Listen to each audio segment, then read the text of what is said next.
I moved out of my parents' house to go to uni about a year ago now, and I came back to visit them recently, and when I came home to visit them this time, they bought a new sofa. Now that doesn't seem like an issue, but it's an issue. I'm having a really hard time processing the fact that my parents bought a new sofa and I didn't know about it, and they just surprised me when I walked through the door. The previous sofa we'd had since before I was born, so it's about 20 years old now. More than that, because I'm closer to 20 than I thought, so it's even older than 20. It's probably about 24, 25 years old.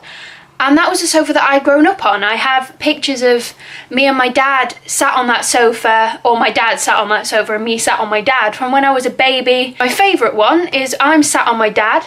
I'm about 6 months old. I'm looking at this toy rabbit that my dad has, and he could not give less of a shit. He just has to look after me while my mum gets on with some stuff, and he'd rather watch the football. But that sofa had even got an indentation from where I used to sit. I never used to sit on the middle cushion or the end cushion. I used to sit in between the two cushions. So the sofa kind of had 3 cushions, and they sort of went like that. Like, these 2 cushions were fine, and then there was an indentation where I'd be sat 19 years. And they've decided to get rid of that sofa and buy a new one. It's a 2-seater sofa, so now the possibility of me sitting where I normally sat, that's gone completely. I don't get that luxury anymore. There's a weird cushiony box thing that's now in the window, a 2-seater sofa, and one of these Sherlock style snuggle chairs, which I like that. That can stay. The sofa, gotta go. That's something that no one warned me about when I moved out. None of my friends had moved out before I'd moved out. They all sort of went with me or stayed behind at 6th form for another year and then came again. And the friends I've got now, we all moved out at the same time because I met them at uni. I was thrown into halls of residence with them. So they had the same problem. But when kids move out, parents just start chopping and changing shit, and they don't have to consult you about it because you don't live there anymore. It's none of your business. But when you come home and your childhood's moved, it's really disorientating. There's loads of weird stuff that's appeared downstairs that I had no say in.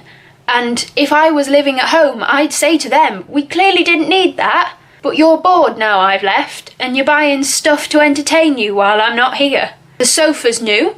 We did need a new sofa, but it's not green, and I wanted a green one. So that's the only real issue I've got with it, and the fact that I don't have any pictures of me as a baby on that sofa. It's an important sofa. We've now got a washing machine that sings, and that entertains my mum because she can't talk to me anymore while she's putting the washing on. So the washing machine serenades her while she's switching it on, and that's enough for her. That makes her happy. There's now a smoothie maker in a house of a family that doesn't drink smoothies, but it makes cocktails. So I think that's why they got it. It's in place of the microwave, which has now disappeared. And I don't know where the microwave is. There's nowhere for them to hide it, but it's gone. The only room that hasn't been faffed with is my bedroom, and that's probably the room that needed faffing with the most because the mess I left when I moved out 2 years ago is still here. There are things I don't miss about living at home. Phone ringing every 5 minutes when I'm trying to concentrate. Weird stuff coming through the letterbox. Fights outside my bedroom 5 o'clock in the morning from drunk people who are wandering home. I don't miss those things. I do miss my Adamant mug.